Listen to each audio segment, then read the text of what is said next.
Hello, my name is Brayanoski, And I'm Austin Morales, and you're watching the Inner Gamer On. and today we will be talking about why the PlayStation 5 activity cards ever existed in the first place. There has been some concerns about things that people struggle with in single-player games, and PS5 was looking at the activity cards as a way to answer some of those frustrations. So, what are those frustrations? Why do they exist? All that and more right here. Let's dive in. And as always, if you like this content, please like, subscribe, and bang that bell, because you know you want to.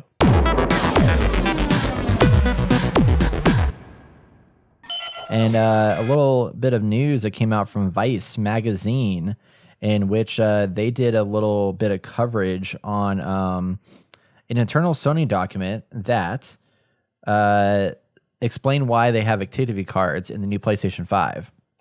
So the activity cards are a new thing that they've added. If you haven't seen or heard those, because again, they've literally sold every single PlayStation that they were able to make, and they're trying to make more, but they are selling them as faster than they can make them. So that's been a big problem. But the activity cards were a response to single player woes that people had playing single player games, because according to the internal documents, Sony said that single player is, quote, thriving, and that PlayStation owners regularly spend more time playing offline games than online ones on a consistent basis. Brett, remember back in 2017 when EA said people don't really enjoy linear games as much today? Or they were saying single player games. They were saying single player games are dead. I know. Like, yeah. You got to cut the bridge when you realize you can't make a lot of money on something. And then now that same company came out with like 2 Star Wars games that were fully single player with like just a touch of multiplayer. So, Like, honestly, I have to say, I feel like they're trying to tell us how to think and how to play, because they know they'll make more money off of it if we play it. probably. But they can't just outright be like, y'all need to play this. I mean, that's just more speculative. I'm down. Yeah, like seriously. And now, because of Sony and their game model, I think they're the ones who really spearheaded us through this huge multiplayer games as a service online aspect more than any other company. And I really appreciate that. Yeah, and honestly, I mean, Sony kind of does the same thing, just a different direction, where like the vast majority of their first party titles are single player focused. Like they put an emphasis on story and single player with all the studios that work for them, which which is why you and I gravitate so much towards the PlayStation more than we do the Xbox, because there's such a high bar. They were saying there are more Sony published titles up for the Game Awards this year than any other publishing company out there. Like Sony has like taken like all of the things with this stuff, which is really cool to see. But in response, so the activity cards they were saying are some of the problems that people were having when playing games. And this is a problem that I feel like every casual gamer, myself included, can relate to, in that sometimes they don't want to play a game unless they have 2+ free hours available, because of being unsure how long a game may ask of them. So like say you enter a quest or whatever, and it's like, this you think would take you 20 minutes, and then it's going to take you 5 hours. Or I feel that pain. Yeah. Or being like forgetting what you were doing the last time you played, or it takes a lot of time to scan through long help videos when you get stuck. And they're also concerned about using social tools because of game spoilers. And I'm sure all of us can attest to that. Like, the second a game comes out, a billion videos show up online, and it's like, what you need to know here, what you need to know here, what you need to know here, and then bam, spoiler video, like all on the front page of YouTube. So the activity cards were their direct response to this, of like, let's present information that tells people if they're about to do a main quest, this is how long it's going to take you to play it. Or if you need to find tutorial videos on how to do a thing, here's a little video as a card that you can see how to do it.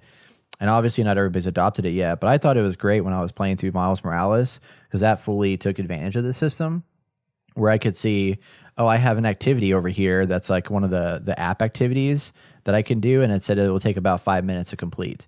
And I was like, that's awesome. I got 5 minutes. I want to go do this one. And you click the little triangle button, and it like directly takes you to the start of that mission where you're right in front of the person you need to talk to. So it cuts out all the bullshit.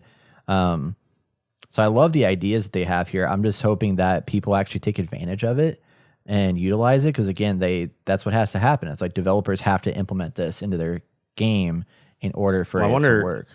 Yeah, I wonder if it's developers or actual PlayStation. It's developers. Yeah. Oh, okay. Yeah, they came out and Yeah, said that the developers have to, in order for these to show up, the developers have to develop it into their game to take advantage of the cards. That's going to be tough, I feel like. Yeah. Because, I mean, I could see maybe, like, I don't know. I mean, I don't think it's as complicated as I might be thinking it is.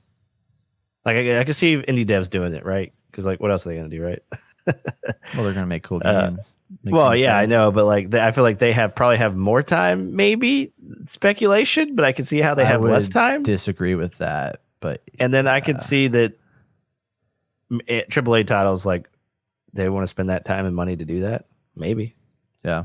Yes, they probably do have more resources to get it done, but is that worth it to them? Oh, I mean, look at all the AAA titles and how much bullshit they put into a game that they probably don't need to have in there.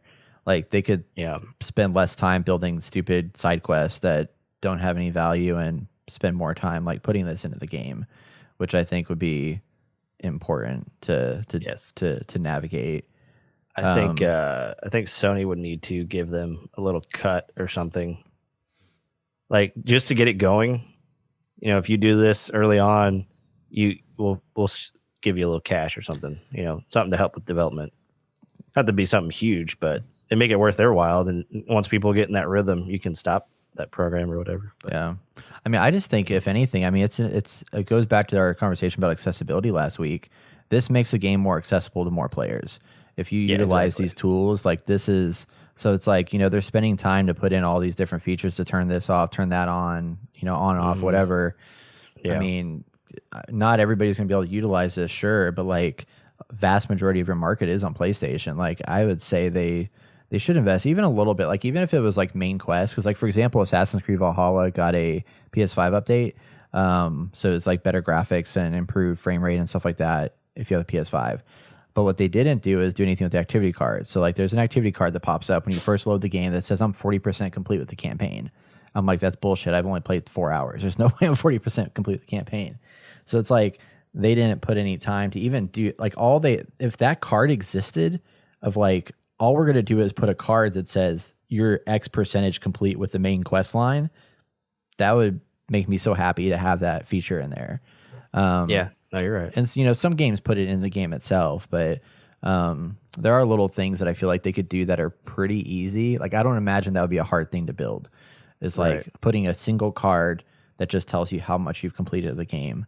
But yeah, it's going to take a lot of buy-in, and maybe there is a financial incentive that PlayStation has to do in order to get more third-party developers to embrace this system and put that time and stuff towards it. But yeah, I think they should if they want it to be a mainstay. Yeah, because I mean, for one, I notice it, and usually the cards only pop up for me when I click the PlayStation button.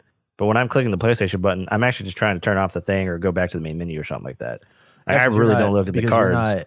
It's because you're not ingrained in it yet, and that's the thing that I think they need to work on is like getting like we're so used to opening up the game bar, which before was a sidebar, just to either join a party, shut down the console, or turn the volume down, and that's like the three things. So they need to get us to get used to the habit of adopting this and using it and utilizing it. And honestly, I adopted it real quick in Miles Morales because I was about to go to bed. I had a mission I was gonna enter into, and I could have kept playing, but the next mission I had said it was about 45 minutes long.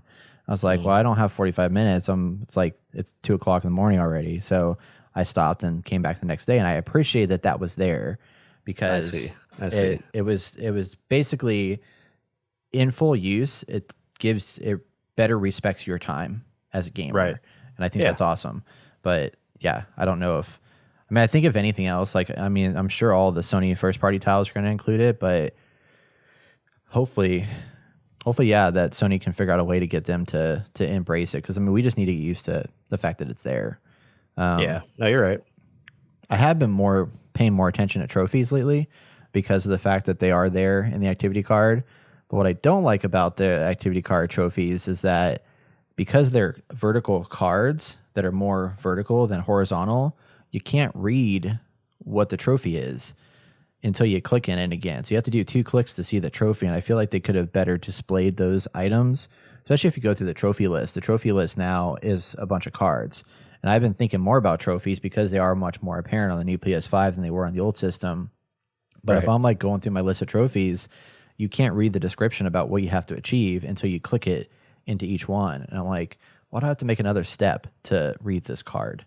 Should not be that way. So they need to work on the UI a little bit. Like I love the UI, but then there's so many things that are just like glaringly obvious, like broken pieces, like game base being so janky. Yeah.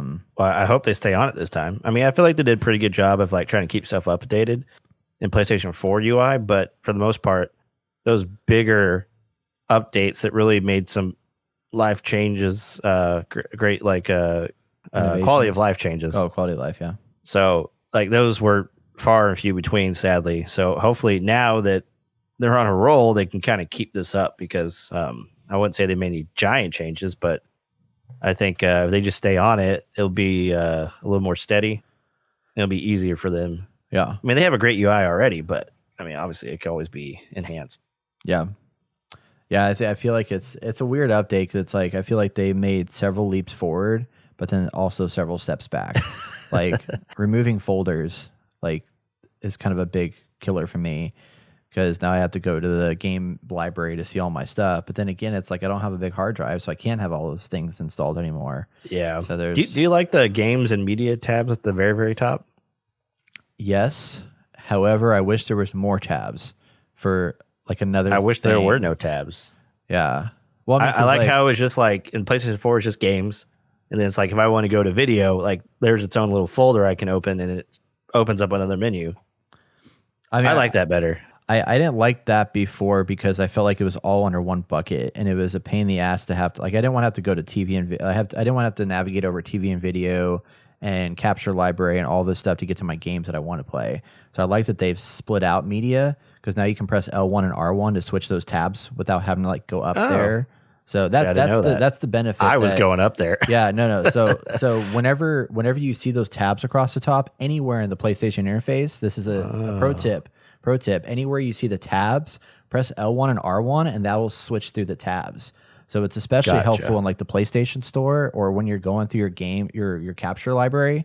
So like when you're in your capture library, they have trophies, they have albums, and then they have like favorites. They have a bunch of tabs up there. So rather than arrowing up to it and then going over, you just press L1 and R1. And anytime those tabs exist, it will navigate through pages of content. So it actually, when you know that, it's super fast to navigate through the UI now. All right. Yeah. That is way better than anticipated. Same in PlayStation Store too. So when you go to PlayStation Store, you'll have like different tabs across the top and you just R1 and it'll just switch through pages of content. They didn't have that in PlayStation 4, did they? Yeah. I didn't think so.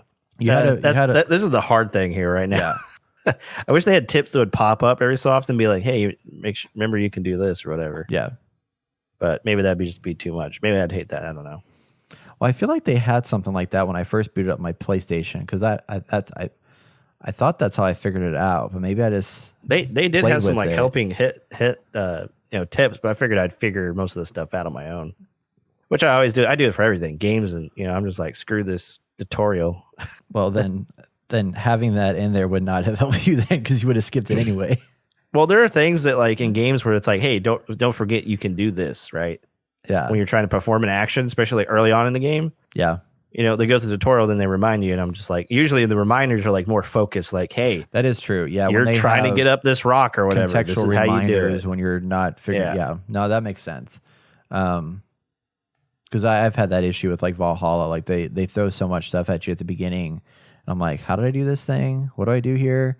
And I remember, I think Ghost of Tsushima was really good at reminding you about things that you could do as you were playing through the game. Of like, hey, don't forget you can do this to like do a thing, or don't forget you can press this button to do that. So yeah, that's a good point. Yeah.